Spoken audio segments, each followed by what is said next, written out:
Pada tanggal 5 April 1943, 3 nelayan Brazil melihat sebuah rakit kecil mengambang di tengah laut. Saat sudah dekat, mereka sangat terkejut menemukan seorang pria keturunan Asia bertubuh kurus di rakit kayu yang sudah reot sedang menari-nari sambil melambaikan kemejanya yang compang-camping di atas kepala. Pria itu terlihat sangat gembira meskipun terlihat sangat kurus dengan kulit merah hitam akibat terbakar matahari.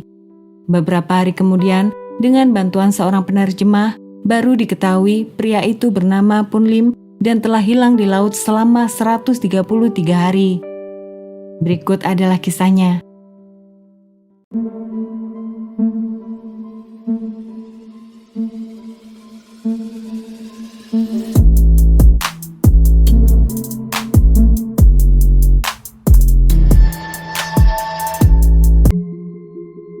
Pun Lim lahir pada tanggal 8 April 1918 di Pulau Hainan, sebuah pulau di lepas pantai China Selatan.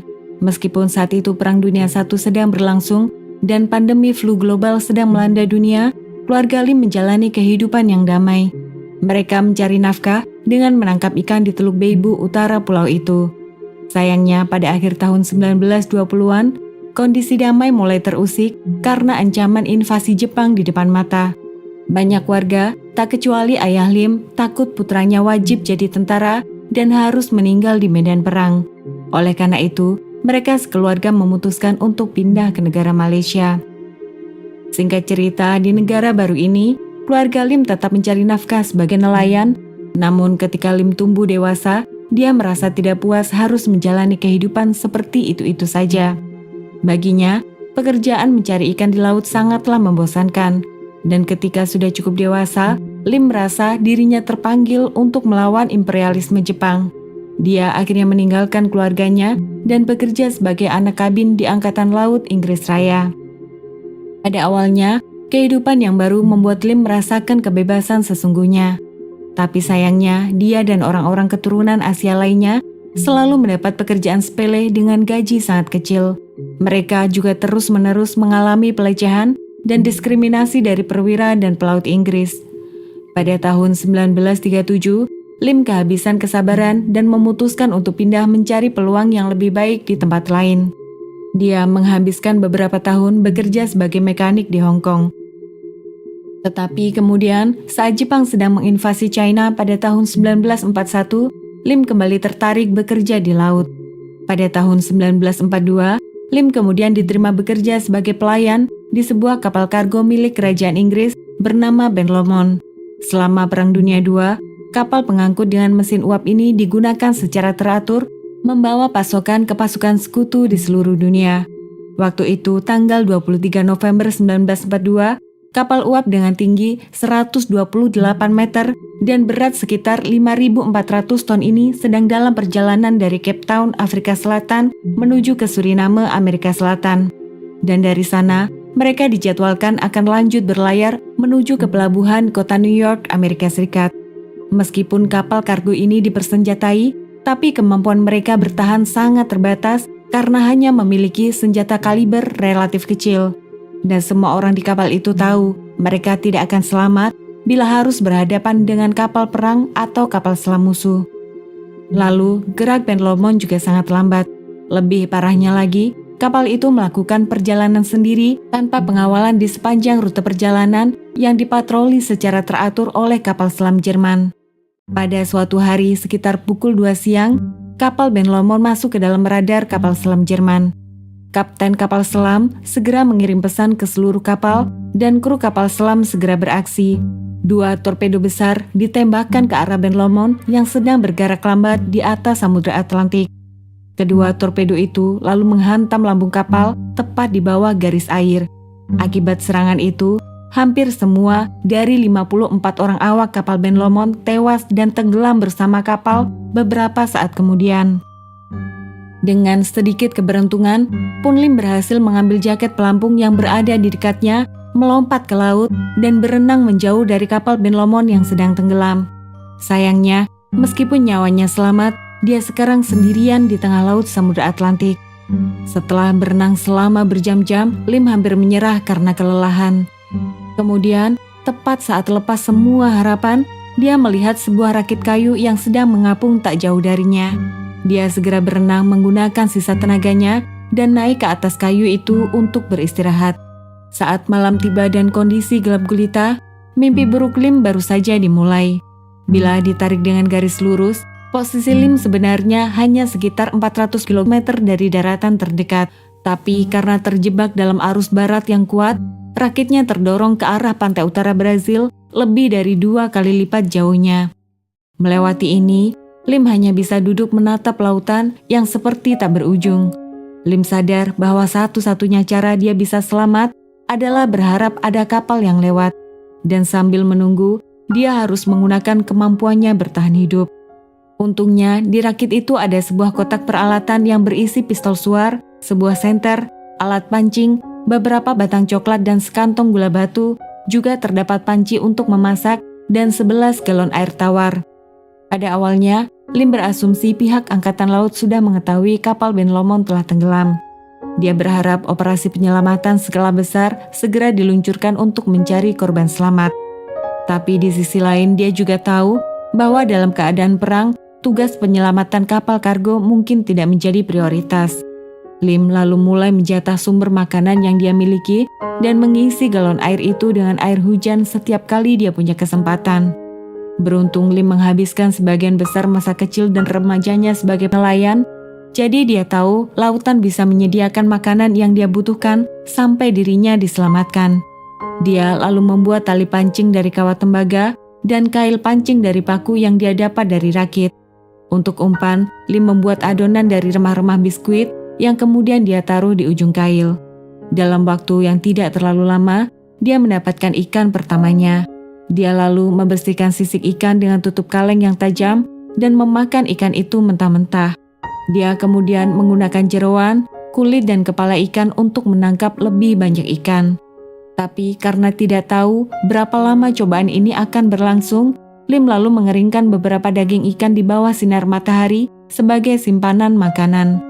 Paling tidak, meskipun sumber makanan mungkin tidak terlalu banyak, Lim berusaha bertahan hidup sampai menunggu tim penyelaman datang.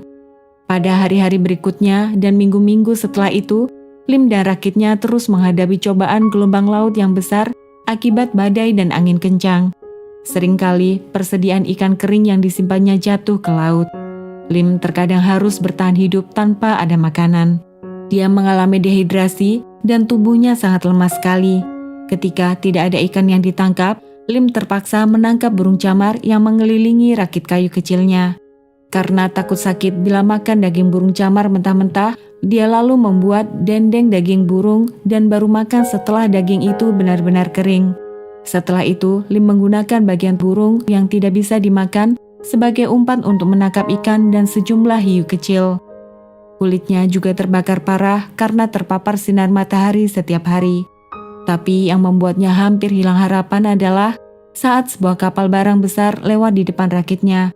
Para kru kapal itu bahkan datang ke geladak sambil tertawa-tawa melihatnya tanpa ada niatan untuk menolong. Lim hanya bisa menangis melihat kapal kargo itu melaju pergi begitu saja di depan matanya. Setelah mengalami beberapa perlakuan buruk dari pekerjaan sebelumnya, Lim berpikir mereka tidak mau menyelamatkannya karena dia orang China. Padahal kemungkinan besar para kru kapal mengira dia orang Jepang.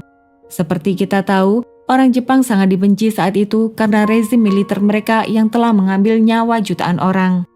Selain itu, kapal selam Jerman sering menjebak kapal-kapal yang lewat dengan menempatkan korban yang pura-pura terapung di atas laut agar masuk ke dalam radar torpedo mereka. Oleh karena itu tidak heran bila beberapa kapal yang lewat tidak mau mengambil resiko ditembak kapal selam hanya untuk menyelamatkan Pun Lim. Suatu hari, beberapa pesawat tempur Amerika terbang di atas kepala. Seorang pilot sempat menjatuhkan pelampung di dekat rakit Lim karena berencana baik untuk menyelamatkannya. Sayangnya, badai tiba-tiba datang dan gelombang laut yang besar menghanyutkan rakit Lim jauh dari pelampung itu. Satu-satunya yang tahu Lim korban selamat dari kapal Ben Lomond adalah awak kapal selam Jerman. Kapal selam itu bahkan sempat muncul di permukaan dan para awak berada di atas dek untuk menembak burung camar. Mereka sempat melihat Lim terapung di atas rakitnya, namun mereka hanya lewat tanpa ada upaya untuk menolong. Setelah semua pertemuan itu, harapan Lim untuk selamat hancur tidak tersisa.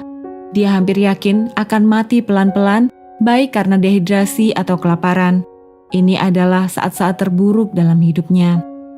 Saat sedang terpuruk, Lim tiba-tiba melihat secercah harapan ketika menyadari bahwa air laut terlihat lebih hijau dan dangkal.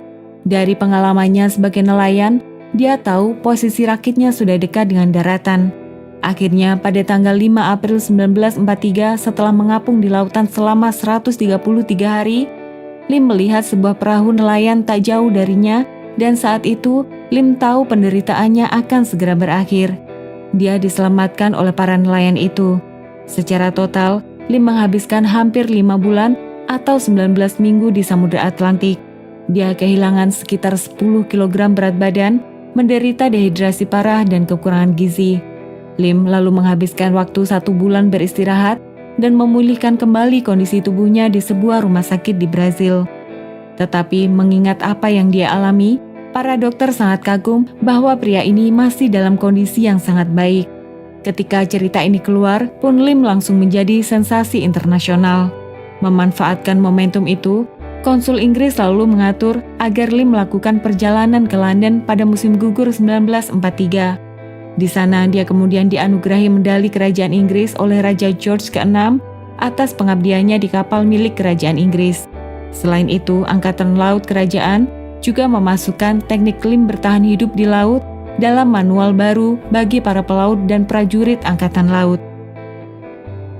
Selanjutnya, Lim mulai tur keliling dunia di mana dia membagikan kisah-kisahnya dan menginspirasi banyak orang. Lim lalu memutuskan tinggal dan menetap di Amerika Serikat. Ketika dia diberitahu bahwa tidak ada seorang pun dalam sejarah yang pernah menghabiskan lebih banyak waktu di laut dibandingkan dia, Lim menjawab, semoga saja rekor itu tidak akan pernah dipecahkan oleh siapapun. Pun Lim menghabiskan sebagian sisa hidupnya di Brooklyn, New York, dan meninggal tahun 1991 di usia 72 tahun. Oke semua, sampai di sini dulu ceritanya. Jika kalian ingin mendukung channel ini, jangan lupa komen, like, dan subscribe supaya tidak lewat video berikutnya. Terima kasih sudah menonton, and see you on the next one.